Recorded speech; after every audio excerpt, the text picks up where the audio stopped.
Subscribe to ProSlancers to learn more about freelancing and hit the bell icon so you never miss an update. Assalamu alaikum everyone and welcome to lecture number 4. So guys, lecture number 4 जो है हमारा वो totally जो सा Shopify का platform and इसके store के ऊपर है। इसमें मैं लाइव आप लोगों के सामने एक स्टोर आपको बना के दिखा रहा हूँ एंड आप लोगों को इसके बारे में A to Z शॉपिफाई के बारे में A to Z सारी बातें बताऊंगा ताकि आप लोगों को इस प्लेटफॉर्म की समझ आने के साथ साथ आप लोग स्टोर भी जो है मतलब अपना खुद जो है सेटअप कर पाएँ। एंड सिर्फ स्टोर सेटअप करना नहीं होता, स्टोर के साथ साथ आप लोगों को नॉलेज भी हो, क्योंकि कल को अगर फॉर एग्जांपल आप किसी क्लाइंट के लिए स्टोर बनाते हैं तो आपको सब कुछ पता हो कि आपने कौन सी चीज़ किस तरह करनी है। तो guys thank you very much and चलते हैं अपने पहले सेशन की तरफ। जी गाइस, तो सेक्शन नंबर 1 मैंने शॉपिफाई के ऊपर ही रखा है।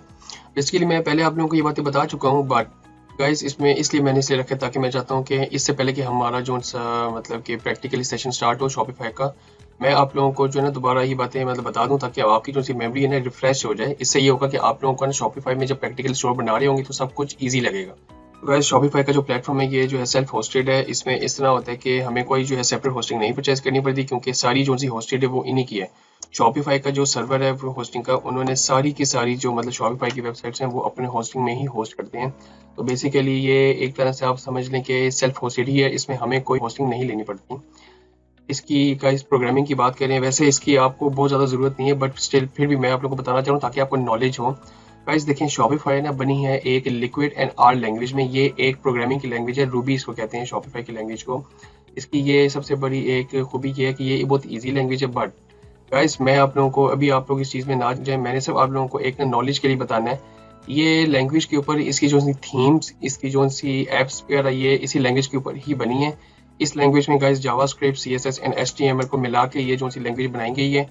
एंड इस लैंग्वेज में गाइस, इस लैंग्वेज में अगर आपको एक्सपर्टीज है तब ही आप इसको प्रॉपर तरह से कस्टमाइजेशन कर सकते हैं, वरना गाइस जो थीम में ऑप्शंस है वही आपको करना पड़ेगा। एंड गाइस लेकिन अगर मैं आपको ऑनेस्ट बताऊं तो आपको ज़रूरत नहीं है अभी जो है लैंग्वेज की, क्योंकि आपके पास ऑलरेडी थीम्स वगैरह मैं आप लोगों को प्रोवाइड कर रहा हूँ, तो उसमें आपको जो टेंशन लेने की जरूरत नहीं है।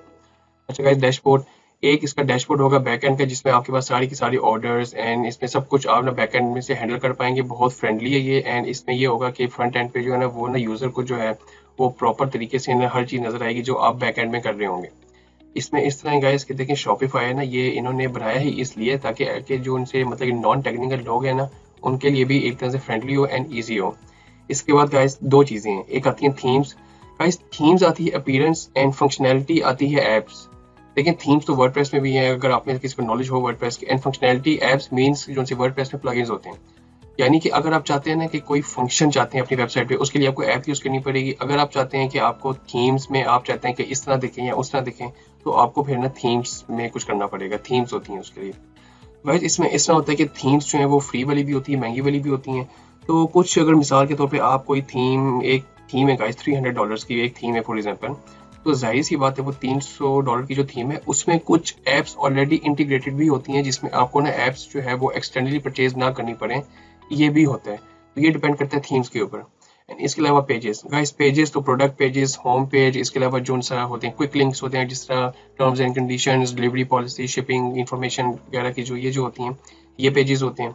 एंड गाइस पेजेस कुछ एक्सटर्नल ऐप्स के भी हो सकते हैं जो इसके अंदर इंटीग्रेट होते हैं, ये भी मैं आप लोगों को बताऊंगा। जिस तरह ट्रैक योर ऑर्डर, ये आपने किस तरह करना है वगैरह, इसमें भी कुछ इन्फॉर्मेशन वगैरह होती हैं, ये भी मैं आप लोगों को बताऊंगा। तो गाइस हमारा सेक्शन नंबर 1 जो है ये हो चुके पूरा। मैंने आप लोगों को जो बातें बताई आई होप कि आपको जो है समझ आई होंगी सारी। अब हम सेक्शन नंबर 2 पे जाएंगे हमारे। So thank you very much and stay tuned.